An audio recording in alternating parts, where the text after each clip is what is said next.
Good morning po mga kapatid, si Father Imay po para sa pagninilay ni Imay. Ngayon ay kapistahan ni San Lucas, isa sa mga tagapagsulat ng mabuting balita. So mayroon tayong San Marcos, San Mateo, San Juan at San Lucas.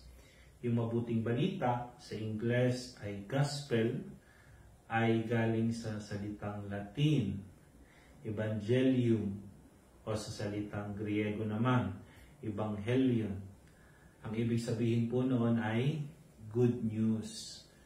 Kaya siguro ang translation sa Tagalog ng Gospel ay mabuting balita. Mabuting balita. Literal na good news.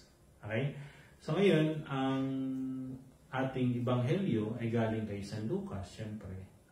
Chapter 10, verses 1 to 9. At iyon ay yung pagsusugo niya sa 70, no? Which he sent in pairs, dala-dalawa. Okay? So ang unang sabi niya,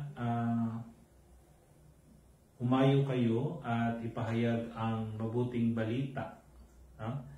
At manalangin kayo sa Panginoon ng pag-aani na magpadala ng marami pang mag-aani. Siguro, the first task of preachers or yung mga tagapaghatid ng mabuting balita is to make apostles.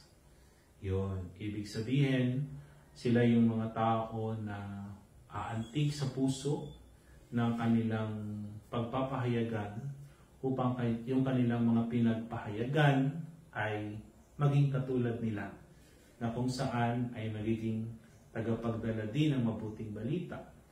Walang iba kung hindi ating Panginoong Jesucristo sa mga tao. Okay? Pangalawang habilin ng ating Panginoong Jesucristo sa kanyang mga isinugo is to travel light. Well, pag sinabi natin travel light, babalik tayo doon sa prinsipyo ng karukhaan o sa English ay poverty. I think that the best expression of faith is poverty.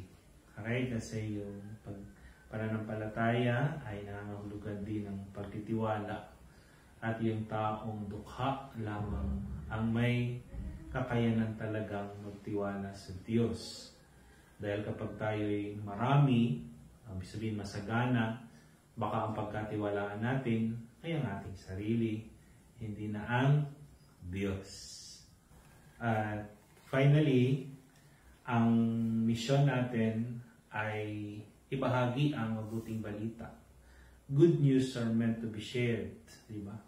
At ano ba yung mabuting balita? Katulad ng sinabi ko kanina, walang iba kung hindi ang ating Panginoong Jesucristo. Naalala ko po yung tinatanong ng pari kapag siya ay nagbibinyag ng nasa tamang edad o gulang na. Sasabihin ng papabinyag, gusto ko pong sumampalataya kay Kristo.